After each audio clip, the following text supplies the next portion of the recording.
first week of August and we've had a bit of a strange old summer in jolly England. Well, we haven't really had a summer. We had 3 weeks of lovely stuff at the start, and then ever since then it seems to have plunged into perennial autumn. But you can't really do too much about it, really, can you, apart from complain like I am and maybe go on holiday, which I would like to do also. But despite all of the rain and wind and stuff that we've had recently, we did get a break in the weather to get up to a project that we've been supplying since I think the summer of 2021. One of Joe Savage's designs, really lovely thing, nestled on the hills of Winchester.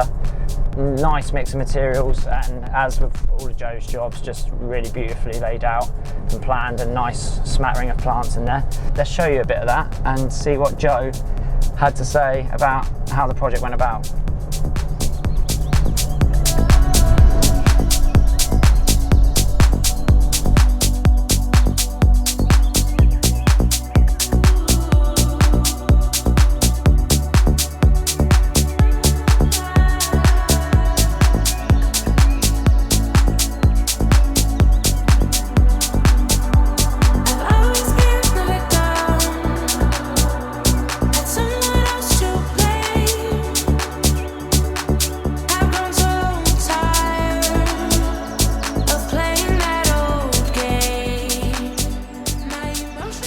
This feels a bit of a monumental moment, mate, because it's been a long time coming. Yeah, I remember when you started this job, and it feels like an age away. I think this was actually one of the first jobs we'd supplied Exbury Grey into, so we were very early as a company. But you've done a lot of work because it was quite a slopey site, wasn't it? And it is a slopey site. The top terrace wasn't too bad. The whole garden itself, does stage away in terraces, but the majority of our work has only been at the top. When we were first here, there was a lower section to this patio, so there has been a lot of groundworks. More so in changing the shapes and building these planters that we've done a lot of groundworks here. Yeah, I mean these planters are like one of the things that pop out at you, and I remember you talking to me about getting the right materials for that, because the colour palette for the house, obviously shades of grey and like the occasional sort of warm bit of wood, but they had like the idea of going for the sort of teal rust cladding that we've got. That came from in the interior, didn't it? Was there some teal things in the interior? Or? Yeah, so they had some soft furnishings inside, and they had that teal sort of bluey green tone. They really liked the core 10 cladding as an option, but that was more so for the texture and the patterning than the actual orange or warm red that you get from that. So to try and create some cohesion from inside to outside, we suggested this sort of teal, sort of patina colour, really, which has worked really well, and it works really well with the light greys from the Exbury Grey as well.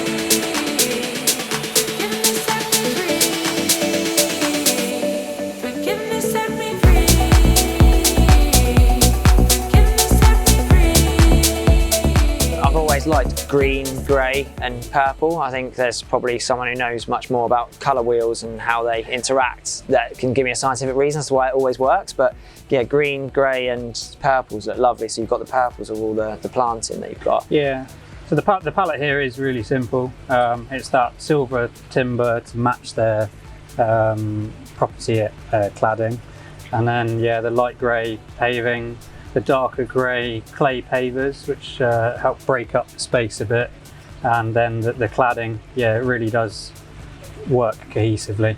So we get quite a few clients asking us about their patios and trying to inject a bit of design thought into them, and a lot of chat comes to edging and when to use cobbles, sets, clay pavers, things like that. And so I know a lot of people will be interested into exactly why you've positioned the band of clay pavers where you have, and why you've even put it there in the first place.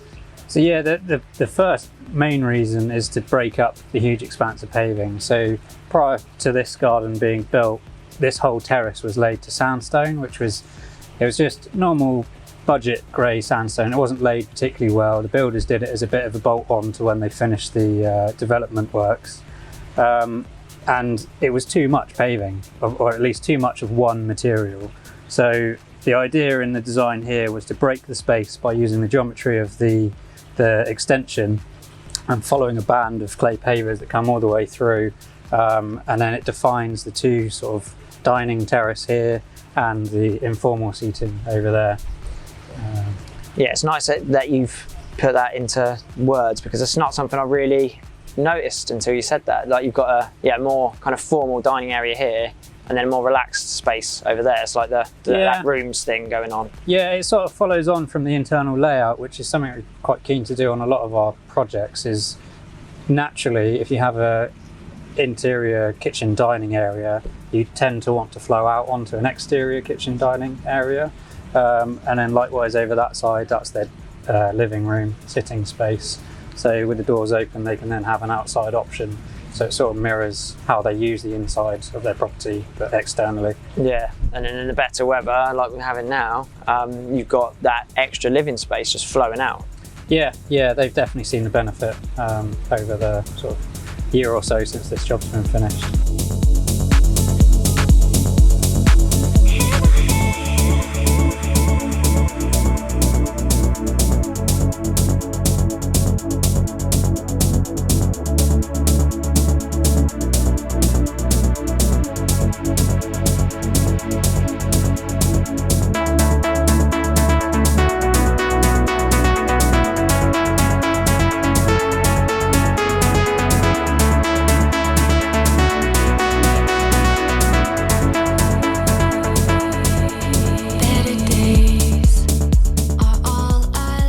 So what is your favourite part of the job, if you've got a single favourite part? I think the raised planters and this outdoor kitchen area was a real success. A lot of the planting is really sort of simple Mediterranean. We're quite exposed on this hillside and it's very, very bright. So the raised beds are quite simple, low maintenance beds with some herbs and cooking sort of inspired ingredients and things in there, with again quite a muted colour palette, very simple. So when clients are cooking, they can pick off some rosemary or sage or whatever, and that's nice, and use it in the cooking, hopefully. Yeah, and 2 green eggs to do the cooking as well. 2 green eggs. Yeah, one's not big enough. Yeah, don't stop at one. No. Yeah, well, it's a lovely, lovely job, and we haven't even really spoke about the sort of hydrotherapy pool at the back with these amazing views. I can imagine the clients have been spending some evenings there. That was a bit of a bone of contention, but it's now up and running, and everything's working out fine for it. It's almost as if it's an infinity pool, but it's like a giant-sized hot tub. It's, lovely. It's a bit of a treat. Well, absolute pleasure to work on you again with this one, Joe. And love the mix of materials. And I think for me, my favourite combo on the job really is just the Exbury Grey with that patina teal cladding, because it just goes so well together. The fact they've got the big green eggs and your predominantly sort of like green planting just ties in lovely. So pleasure as always, mate. Thanks very much. On to the next one.